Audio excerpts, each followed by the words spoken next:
La bibliothèque par Steven Blanco Caso.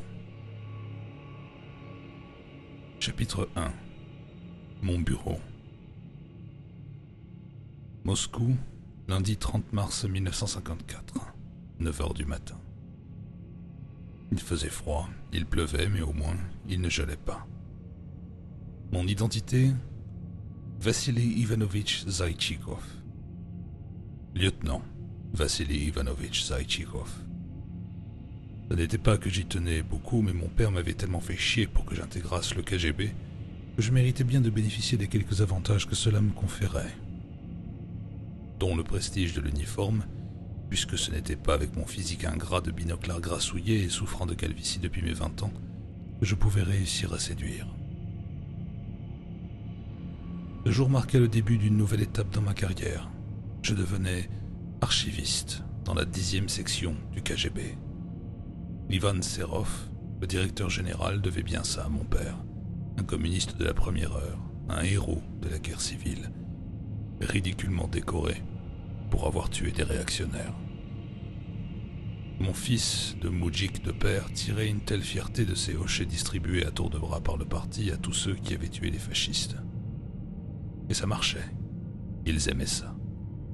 Lui s'était même frotté à Ungern Sternberg et ses hordes superstitieuses en Sibérie. Ce fou allemand ayant voulu fonder un empire bouddhiste autour du lac Baïkal pour conquérir le continent tombé dans la décadence moderniste. L'incarnation du dieu de la guerre mongole, la révolte contre le monde moderne, la bonne blague. Ça ne l'avait pas empêché de se faire capturer et fusiller.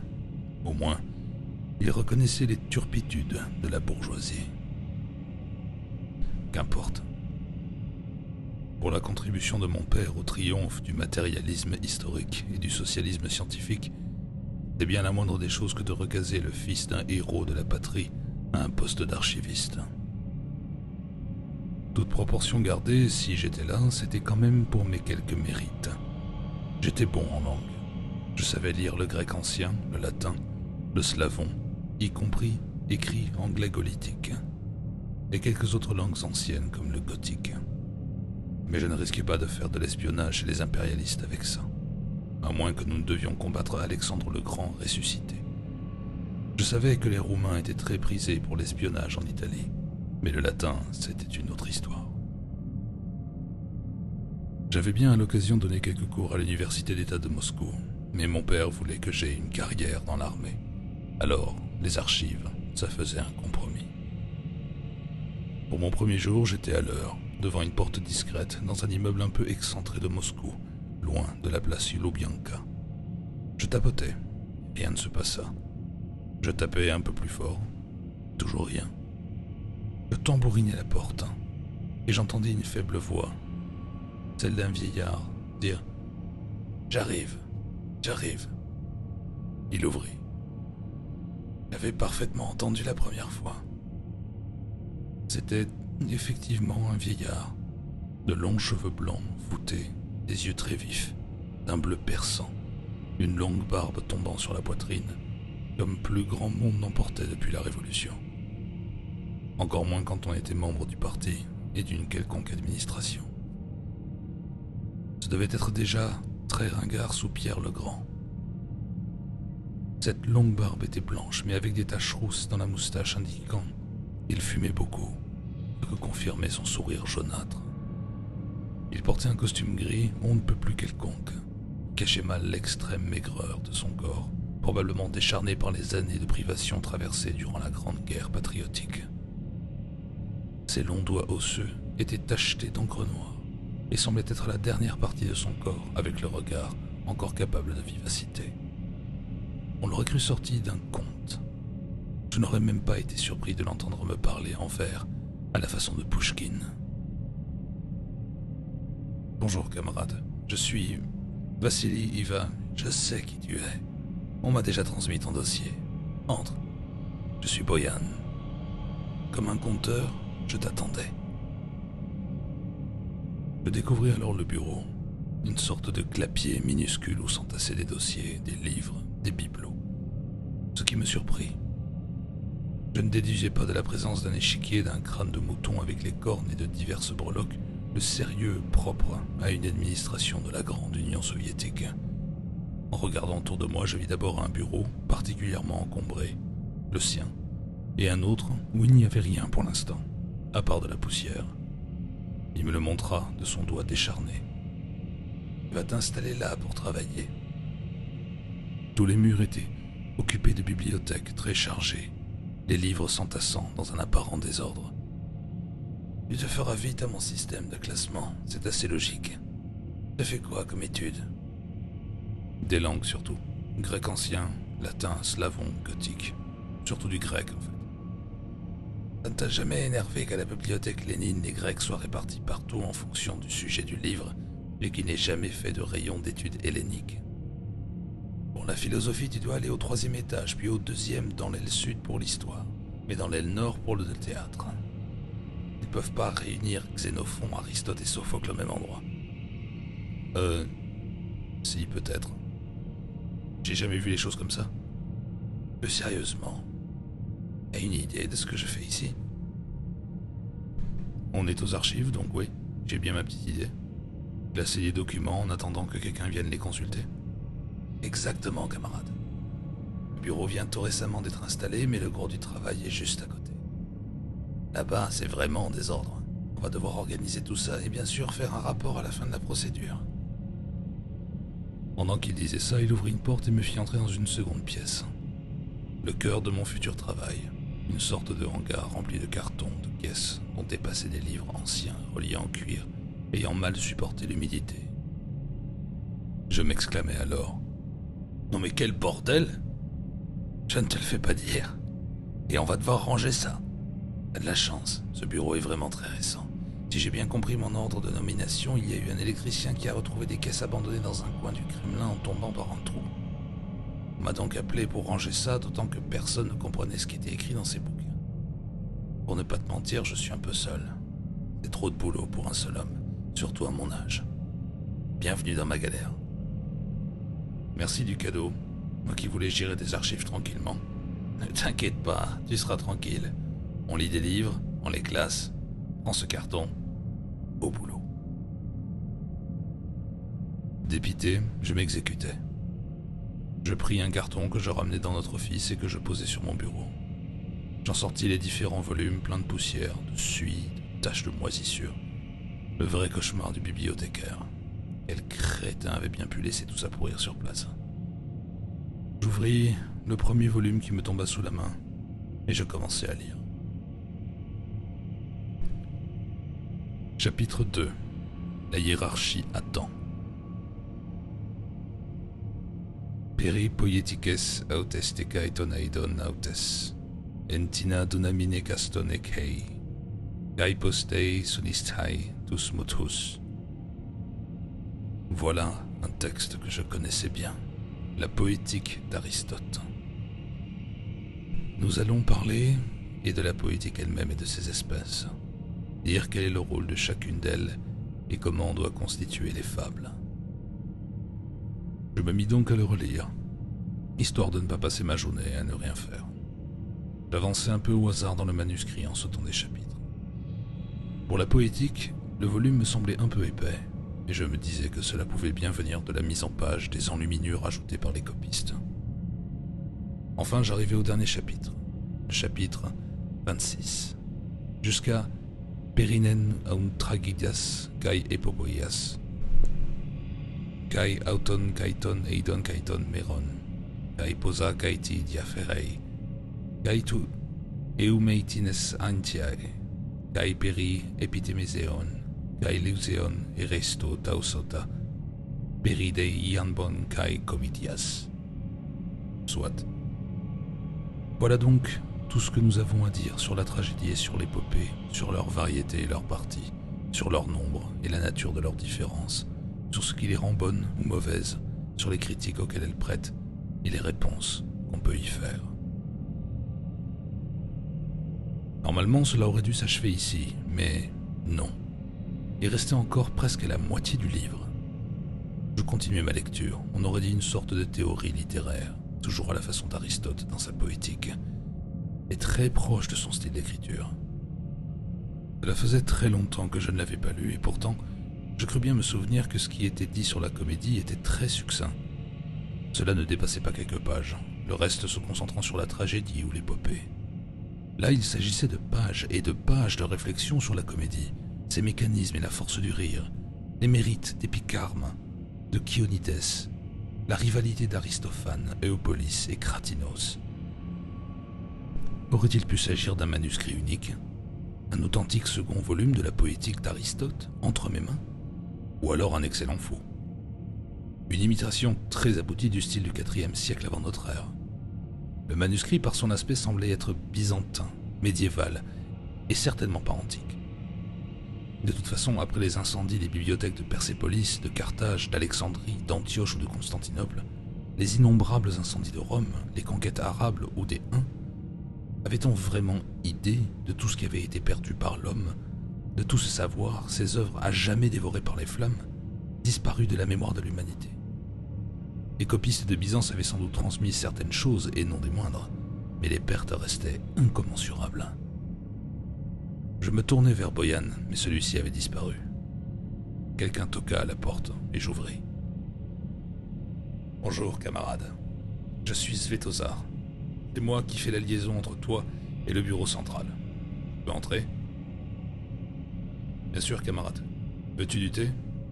Tu me prends par les sentiments. » Je l'invitai à s'asseoir et servis 2 petites tasses de thé noir qui étaient encore tièdes.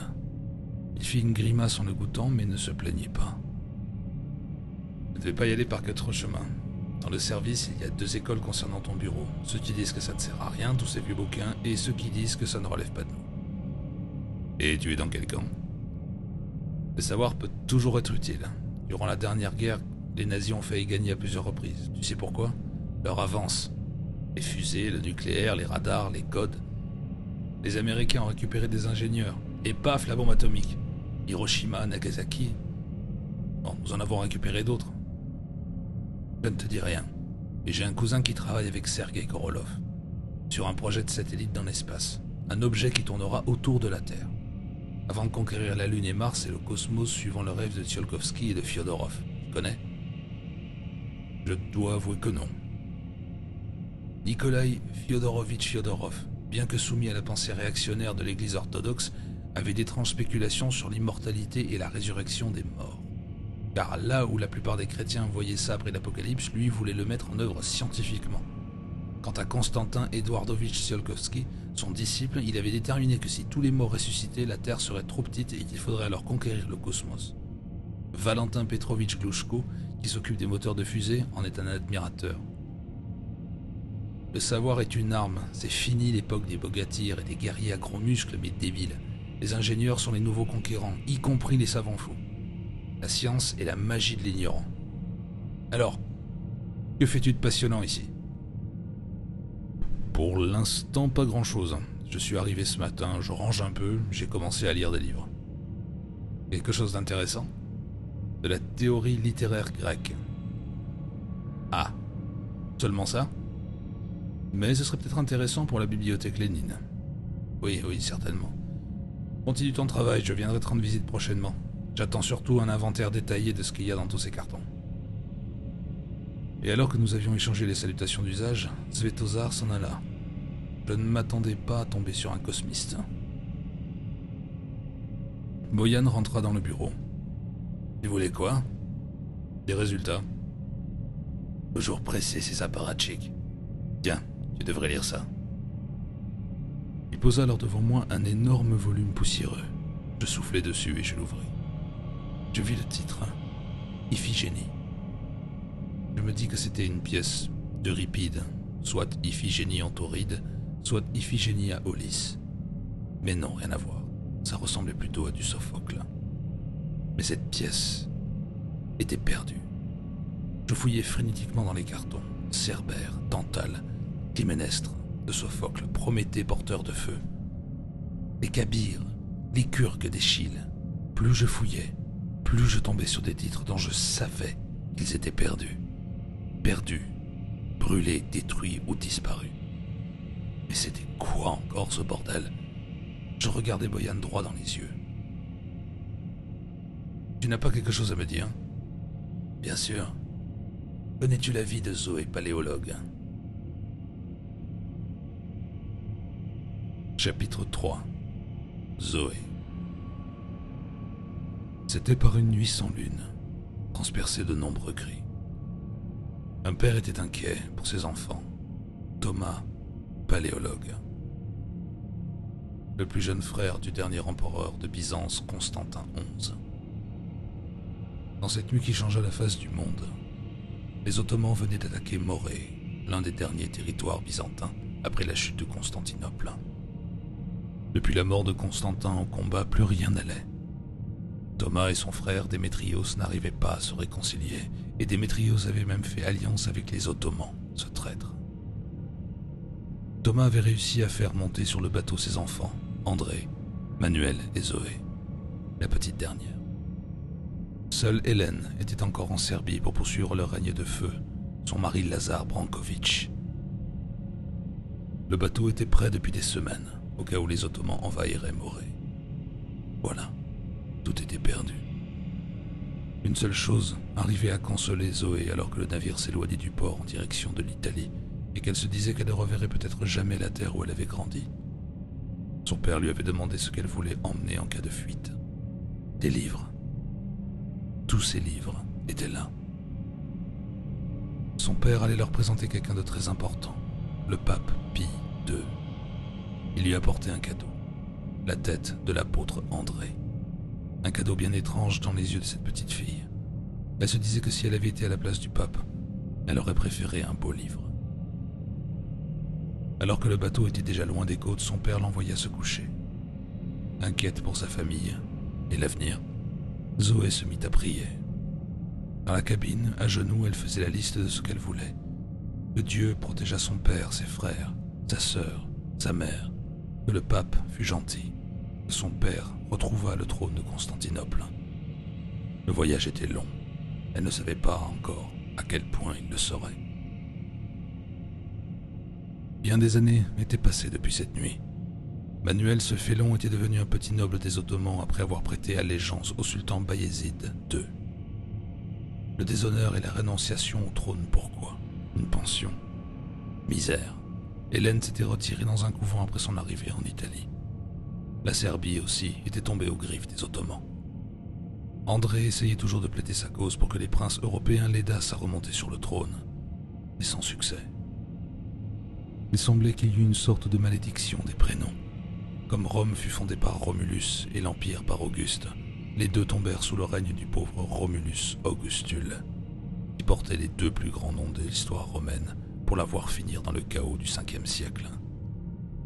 Constantinople fut nommée ainsi après le nom de Constantin Ier, qui en fit la capitale de l'Empire romain d'Orient et tomba sous le règne de Constantin XI. Ironie de l'histoire. Quant à Zoé, il lui restait à se marier. Ce fut raté 2 fois.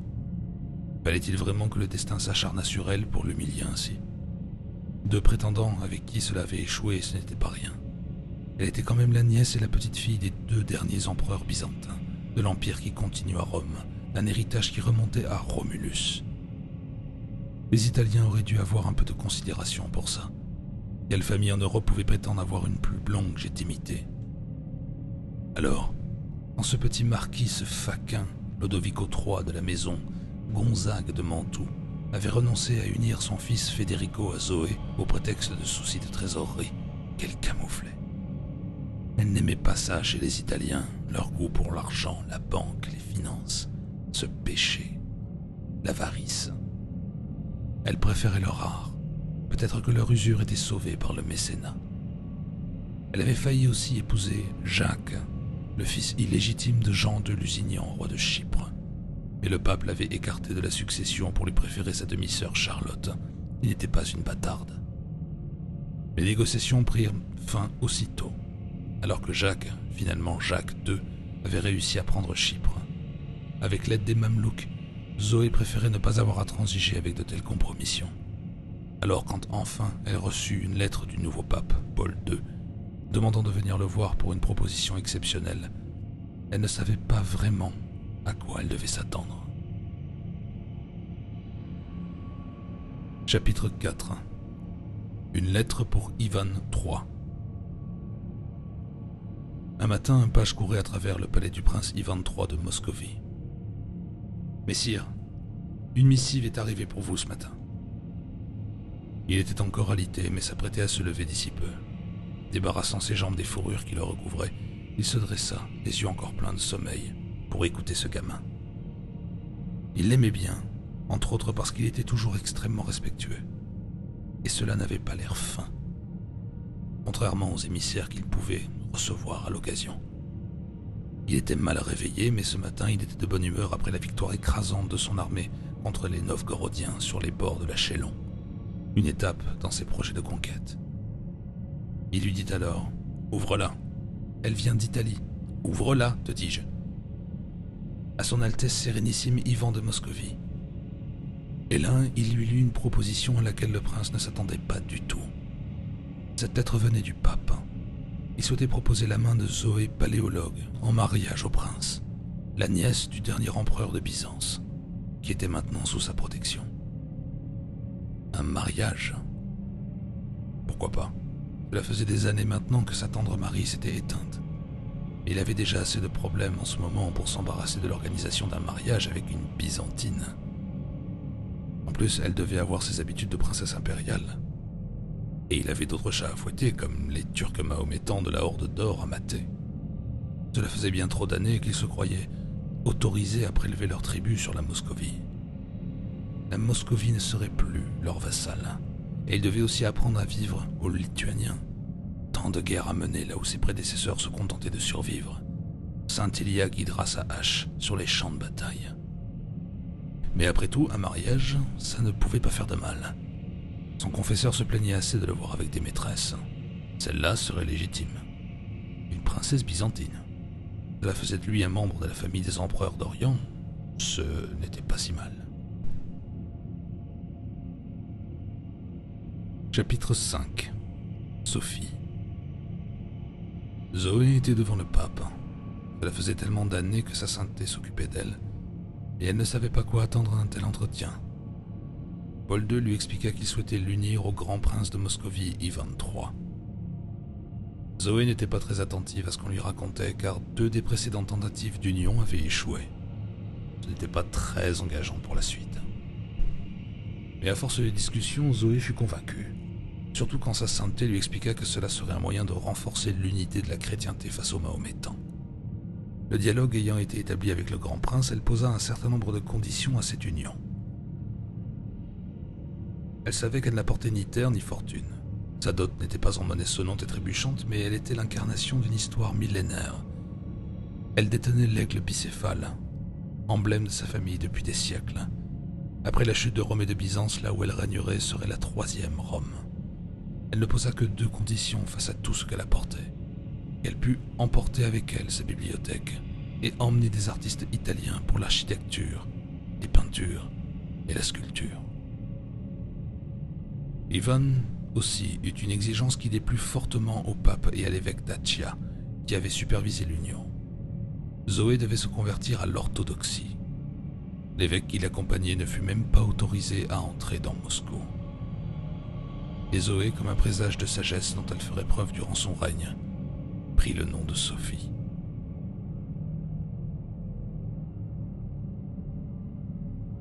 Chapitre 6. Ivan IV. Ivan IV était un homme de culture, perdu dans ses pensées. En y réfléchissant, il devait avoir un destin. Il était le premier tsar de toutes les Russies. Tsar, comme un César romain. Sa grand-mère, Sophie, n'était que la seconde épouse d'Ivan III. Les fils qu'il avait eus de son premier lit avec Maria de Tvera auraient eu probablement dû régner. Mais Ivan Ivanovitch était mort avant son père. C'était alors le petit-fils, Dimitri Ivanovitch, qui devait lui succéder. Mais Sophie fit monter sur le trône son aîné, Vassili III, le père d'Ivan IV. Ivan savait à quel point il devait des choses à Sophie, une grande reine. Ce qu'il savait aussi, c'était à quel point la bibliothèque était précieuse. C'était pour cela qu'il l'avait cachée sous le Kremlin, dans un des tunnels après la fermeture des rivières souterraines de la ville. Vassili III avait fait établir un inventaire au moine Maxime le Grec, mais des désaccords politiques et religieux avaient fait tomber ce dernier en disgrâce, en utilisant comme prétexte des erreurs de traduction du grec vers le slavon, dans un psautier qui aurait prouvé sa négation du Saint-Esprit par un mauvais usage de l'imperfectif. Une erreur de grammaire qui devint une hérésie. Qu'importe, Ivan n'était pas Vassili. Et là, ces traducteurs méritaient le bâton à s'en aller les uns après les autres. Ce n'étaient que des traductions du grec, du latin, de l'étrusque, un peu d'égyptien et d'hébreu. Il suffisait de retranscrire le tout en slavon. C'était tout l'héritage de Sophie qui était en jeu. Mais ils étaient là, à se plaindre, à chouiner et à geindre. Pour commencer, il avait eu la bonté d'accueillir Johannes Wettermann, un pasteur allemand. Celui-ci avait débuté le travail puis était parti sans demander son reste. Il aurait pris peur de finir sa vie à Moscou face à l'immensité de la tâche. Et puis, ce vieillard, l'année dernière encore, qui lui demanda de pouvoir se retirer dans un monastère, tellement la lecture de ses grimoires avait souillé son âme. Pour quelques incantations, rien ne le forçait, lui, à invoquer des démons, et il y avait assez de livres à traduire. Ivan voulait voir du théâtre. Il paraissait que dans sa collection, il y avait Iphigénie, Cerbère, Clytemnestre et Tantale de Sophocle. De quoi changer un peu d'Antigone. Après tout, c'était une collection de livres dont la plupart dataient des païens. Évidemment qu'il y aurait des choses impies. Cependant, c'était un patrimoine, l'héritage d'un sang byzantin. Alors que ce mystérieux grec était arrivé, promettant de traduire tous les livres, Ivan était plus que satisfait. Mais cela prit un cours qu'il n'attendait pas totalement. Le grec avait présenté ça comme des textes de philosophie. Cela ne pouvait pas faire de mal. Et ce ne fut pas tout. Il commença à parler de Nigidius Figulus, le fameux astrologue à la tête d'un ordre pythagoricien dont faisaient partie les conjurés contre César et que d'aucuns qualifiaient de sacrilège. Le grec commença à vouloir prédire l'avenir en lisant dans les entrailles de chameaux à la manière étrusque. Il avait même à sa disposition le calendrier brontoscopique de la prophétesse d'Étrurie Végoya pour interpréter la signification des orages en fonction des jours de l'année et de la portion du ciel dont ils sortaient. Il proposa ensuite de transmuter des métaux en or et en argent en se basant sur les travaux de Zosisme de Panopolis, ou bien encore de maîtriser le don d'ubiquité en suivant les instructions du poème Arismapès d'Aristée de Proconèse, le mage vénérateur de l'Apollon hyperboréen. D'aucuns disaient qu'Ivan disparaissait parfois lorsqu'il se promenait avec ses proches dans les forêts de l'ouest du Kremlin, pour réapparaître dans le palais. Certains disaient que c'était grâce à un tunnel connu d'Ivan seul. D'autres, il avait un véritable don impie. Tout cela était fort stimulant jusqu'à ce que le grec ne parlât des clipotes et de la Kabbale et de Dahak, le démon perse. Les crises de rage du tsar se multipliaient jusqu'à l'épisode le plus tragique. Un soir, se disputant avec Yelena Keremetieva, la troisième épouse d'Ivan Ivanovitch, le tsarevitch Ivan IV voulut la frapper. Le fils voulut protéger son épouse enceinte et reçut sur la tête un puissant coup de sceptre qui le fit s'effondrer. Ivan, son fils dans les bras, la chair de sa chair était désemparée, entre rage, désespoir et tristesse. Il finit par périr durant une partie d'échecs. Le secret du lieu de la bibliothèque disparut avec Ivan IV. Chapitre 7. Une rumeur. C'est bien gentil tes histoires, Boyan. Moi aussi, j'ai vu le tableau d'Ilya Répine à la galerie Tretiakov. Mais pour l'instant, ça ne m'aide pas trop, ça n'explique pas la présence de ces manuscrits dans nos réserves. À moins que... Parce que je ne t'ai pas encore tout raconté. Il faut savoir te montrer patient. Tu devrais te remettre au travail. Va voir ce carton. Il me montra alors du doigt une autre boîte, pleine de poussière et de manuscrits couverts de moisissures blanches. Je sentais que j'allais adorer cette journée. Je me retournai. Boyan était encore parti dans la réserve quand soudain, quelqu'un frappa à la porte et entra sans attendre ma réponse. « Bonjour, camarade !» cria quasiment Svetozar. « N'est-ce pas une bien belle journée? As-tu des bonnes nouvelles pour moi ?»« La routine, rien de bien fantastique. Toujours des manuscrits en latin, en grec et des pièces de théâtre. Il devait probablement appartenir à un collectionneur, peut-être un professeur de lettres classiques. C'est bien, mais un peu court. Tu sais ce qu'on m'a raconté? Que les ouvriers qui ont découvert les manuscrits ont tous eu des problèmes de santé. Certains sont morts et d'autres sont simplement catatoniques ou ont perdu l'usage de la parole. Tu trouves pas ça troublant? Probablement une simple coïncidence. Non, c'est probablement ça. Mais il y a des rumeurs, d'étranges rumeurs dans nos services à propos de ces livres. Une sorte de malédiction a été évoquée. Mais c'est un bourriate qui a dit ça. Tu sais comment ils sont, ces superstitieux du côté du lac Baïkal. Alors que je ne relevais pas, il se leva et sortit en me saluant à peine. Boyan rentra dans le bureau, comme s'il l'évitait, Svetozar. N'est-il pas ennuyeux, celui-là a toujours traîné dans nos pattes? Il y en a qui travaillent ici. Alors oui, on fabrique pas des armes, on n'espionne pas les impérialistes, mais le prestige culturel, ça compte aussi dans le monde moderne. Continue ton histoire, Boyan. Chapitre 8. Sous le Kremlin. Depuis la mort d'Ivan IV, bien des recherches ont eu lieu. En 1601, le pape Clément VIII envoya l'ambassadeur polonais Lev Sapeg chercher la bibliothèque, les fichus blancs. En 1682, la princesse Sofia Alexeyevna Romanova interdit à un certain Makariev de divulguer ce qu'il avait trouvé, puis tout simplement de retourner dans les tunnels. Le prince Mikhail Mikhailovitch Shcherbatov, au XVIIIe siècle, avait découvert sous la tour d'angle de l'arsenal un passage vers un labyrinthe secret, en pierre blanche. Ignati Yakovlevitch Steletsky était à Jérusalem en 1912, après ses études en archéologie, lorsqu'il entendit pour la première fois parler de la bibliothèque d'Ivan. Revenu à Moscou, il avait en tête de la chercher. Il cartographia les tunnels sous le Kremlin. Il décida de creuser sous la tour d'angle de l'arsenal, comme l'avait fait Shcherbatov.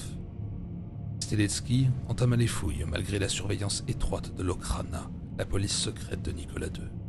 Il trouva le passage de Shcherbatov sans difficulté, descendit un escalier en bas duquel il trouva une grille en fer rouillé qu'il dégonda, pour découvrir un tunnel. Mais il lui fallut les autorisations officielles pour continuer plus avant.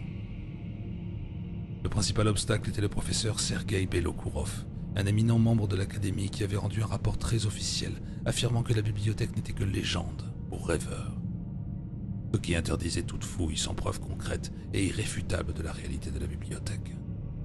Il s'opposa naturellement aux fouilles de Steletsky, mais ce dernier s'appuya sur les travaux que Wettermann, qui avait dressé une liste des livres qu'il avait pu consulter, liste qui se trouvait dans ses archives à Barnou en Estonie. Plusieurs professeurs du XIXe siècle s'étaient agités autour de cette liste. Steletsky fouilla sans relâche la maison de Wettermann et trouva la liste, la recopia et ramena la copie à Moscou.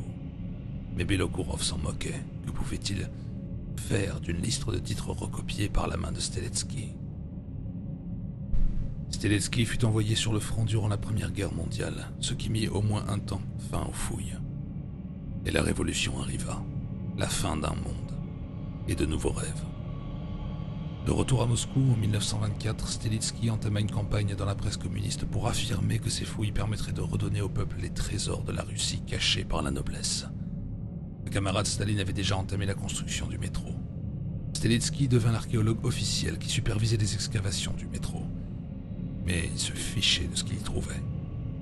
C'était là seulement un moyen pour lui de poursuivre ses recherches malgré la surveillance de la GPU, la police secrète de Staline. Après un grave accident à la tour d'angle de l'arsenal, il y eut de terribles effondrements révélant un passage secret, mais les ouvriers refusèrent l'accès à Steletsky. Dans la panique, les ingénieurs firent tout pour rétablir la circulation et rebouchèrent le trou. Ils avaient bien plus peur des retombées si la circulation autour du Kremlin était interrompue trop longtemps que de l'éventualité d'enterrer un site archéologique. En 1933, Steletsky écrivit un article rappelant les disparitions d'Ivan IV dans la forêt, affirmant qu'il existait un tunnel et donc une faille dans la sécurité du Kremlin que lui seul pouvait trouver afin de résoudre le problème. Il reçut un coup de fil désagréable et menaçant de Rudolf Augustovitch Peterson, commandant du Kremlin et responsable de la sécurité de l'État. Peterson voulait que Steletsky lui révélât tout ce qu'il savait sur le Kremlin et accorda à Steletsky le droit de fouiller en dessous pour sécuriser tous les accès possibles et condamner les tunnels. Steletsky n'hésita pas et sauta sur l'occasion pour reprendre les fouilles, cette fois-ci avec la bénédiction du pouvoir. Il trouva les tunnels de pierre blanche de Shcherbatov, mais les tunnels menaçaient de s'effondrer. La sécurité n'était pas assurée et les ouvriers se moquaient de la bibliothèque. Il trouva quand même les traces du XVIIe siècle dans les tunnels, des armes et des ossements. Malheureusement pour lui, les ouvriers, en creusant, provoquèrent une inondation. Ils se sauvèrent dans la panique. Peterson mit fin aux fouilles qui mettaient en danger la structure même du Kremlin. Les ouvriers consolidèrent comme ils purent l'ensemble des tunnels. Peterson fut exécuté pour avoir mis en danger la sécurité nationale. Stelitsky finit sa vie cloîtrée, répétant « Maktaba » sur son lit de mort, bibliothèque en arabe. Et puis, il y a quelques mois, complètement par hasard, un électricien a trouvé des caisses remplies de livres après être tombé dans un trou pendant des travaux. Chapitre 9. Une décision. Boyan me regardait fixement. Je crus comprendre ce qu'il voulait dire. Si ça te dit, je peux t'apprendre l'étrusque. On a le dictionnaire de l'empereur Claude. On va même lire les livres sibyllins qui prédisaient l'histoire. Il me passa le dictionnaire et nous commençâmes à le lire ensemble. Au fil des jours et des semaines, nous avançâmes particulièrement bien dans le classement des livres de la librairie.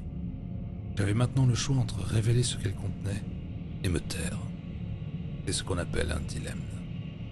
Faire prendre à la guerre larvée contre les impérialistes, pour l'instant à coups d'espionnage et de petits conflits dans des états satellites, un tour surnaturel.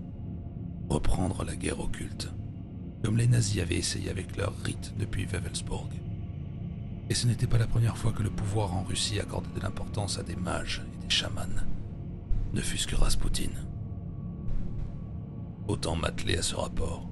Même si une bonne nuit de sommeil serait utile, nous étions vendredi. Je pourrais y réfléchir tout le week-end. J'arrivais très tôt ce lundi matin, et visiblement j'étais seul. Boyan n'avait pas pointé son nez toute la journée, et il ne m'avait pas prévenu. Et nous n'avions même pas de téléphone ici. Je commençais alors à écrire le rapport que je devais remettre à Svetozar. J'insistais de manière particulièrement enthousiaste sur l'apport essentiel d'une telle découverte pour les études antiques et médiévales en Union soviétique, sur l'avance que nous pourrions prendre face aux impérialistes. J'occultais évidemment la présence des livres ésotériques, alchimiques et occultes. Un bon système de classement permettait de les cacher sous le nez même des éventuels visiteurs. Une fois fini, j'apportais le tout à la Loubianka, pour que Svetozar puisse le consulter, lui qui était si pressé de lire le résultat final de mon travail. Et la routine s'installa au bureau, moi seul, sans Boyan. Je ne posais bien sûr pas de questions, je me contentais de travailler, lire des livres et les classer. Un matin où j'arrivais un peu plus tard que d'habitude, mais qui me le reprocherait, je vis Svetozar assis sur ma chaise, les pieds sur mon bureau, le nez dans ce qui ressemblait à mon rapport. « Bonjour camarade. Je ne vais pas te cacher ma déception, c'est tout ce que tu as trouvé ici ? Mais non, c'est formidable pour la recherche, tu ne te rends pas compte. Est-ce que tu veux que j'en ai à foutre de nouvelles pièces de théâtre et de traités de littérature ? C'est de la merde. T'as pas compris les enjeux de l'époque, là, on dirait. On doit gagner le 3e round de la Révolution. Alors Aristote et Sophocle, je me torche avec, c'est bien clair ? Je pensais que le bureau central serait content de voir tout ce qui est ici, pour les recherches en grec, en latin. Ça nous sert à quoi, tes vieux papiers, là ? C'est que dalle. T'as lu quoi en proportion ? Mais je dirais que j'ai presque fini. On se demandait si c'était pas trop dur pour quelqu'un tout seul, vu que le premier archiviste est tombé malade avant ton arrivée. Mais là, avec ce rapport, il est hors de question qu'on perde un autre membre du KGB dans ce genre de conneries. Tu restes affecté là, mais t'attends pas à voir quelqu'un arriver de ses tôt. Comment ça ? À quoi ? Tu crois vraiment qu'on va ajouter une seconde personne pour cette perte de temps ? T'as déjà de la chance d'avoir le piston de ton père et que putain de bordel de merde, le chef en a parlé à sa fille. Il paraît qu'elle veut consulter les pièces que tu as trouvées. Ce serait que moi, tout ça c'est à la poubelle. Mais j'ai cru que... Et là je m'arrêtais. Bien sûr que j'avais toujours été seul. Que ça serait utile au prestige scientifique. Svetozar ne répondit pas. Il jeta mon rapport en l'air, laissant les feuilles s'éparpiller et s'en alla sans fermer la porte. Bien sûr, Boyan, un conteur, qui parlait comme dans un livre. Il n'avait jamais été là. Le soir avant de partir, je tombais sur un volume qui n'avait pas attiré mon attention jusque-là. Les chroniques des malfaisances de Dag.